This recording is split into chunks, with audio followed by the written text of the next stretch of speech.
Hi అందరికీ ఈరోజైతే నేను చికెన్ పకోడీ ఎలా చేయాలో చూపిస్తాను. నార్మల్గా చికెన్ని డైలీ కర్రీ బిర్యానీ ఇలా కాకుండా అప్పుడప్పుడు ఇలా చికెన్ పకోడీ చేసుకోండి, చాలా టేస్టీగా ఉంటుంది. ముందుగా దీనికోసం అయితే నేను ఒక హాఫ్ కేజీ చికెన్ అయితే తీసుకున్నాను. అన్నట్టు చికెన్ ముక్కల్ని చిన్నగా కట్ చేసుకోవాలి. పెద్దగా ఉంటే తినడానికి అంతా బాగుండదు. అది మంచిగా వాష్ చేసుకొని అందులో నేనైతే ఒక స్పూన్ కారం, ఒక స్పూన్ ఉప్పు, అలాగే కొంచెం అల్లం పేస్ట్, అలాగే గరం మసాలా, చికెన్ మసాలా యాడ్ చేశాను. ఫ్లేవర్ కోసం ఒక చిటికెడు బిర్యానీ మసాలా కూడా వేశాను. ఇప్పుడు ఇందులో నేను కొంచెం బియ్యం పిండి తీసుకున్నా, కొంచెం అంటే ఒక 2 స్పూన్స్ సరిపోతుంది. అలాగే కొంచెం శనగపిండిని కూడా వేసుకున్నా. ఇవి రెండింటిని చికెన్కి మంచిగా పట్టనివ్వాలి.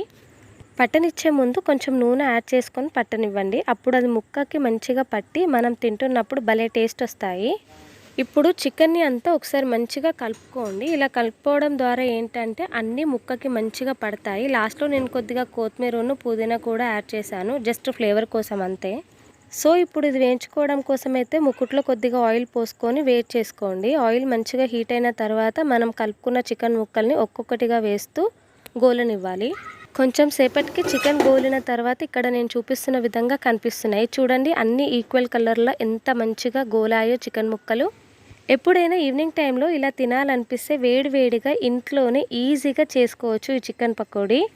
చూస్తూ ఉంటేనే నోరు ఊరుతుంది కదా. మీకు కూడా టైం ఉన్నప్పుడు ఇలా చేసుకోండి చికెన్తో. మా పిల్లలైతే ఈ చికెన్ ముక్కల్ని ఒక్కటి కూడా వదిలిపెట్టకుండా మంచిగా బయట రోడ్ల మీద కొనుక్కునే చికెన్ పకోడీ కంటే ఇంట్లో చేసుకునే ఈ చికెన్ పకోడీ చాలా టేస్టీగా ఉంది. నిజంగా అసలు ఇంత మంచిగా వస్తుందని అనుకోలేదు. అంచుకు కొన్ని ఉల్లిగడ్డలు కోసి పెట్టుకొని తినండి, ఇంకా సూపర్గా ఉంటుంది టేస్ట్. మీకు నచ్చిందా? అయితే తప్పకుండా ట్రై చేయండి. ఇంట్లో ఉండే వస్తువులతోటి ఈజీగా చేసుకోవచ్చు ఈ చికెన్ పకోడీని.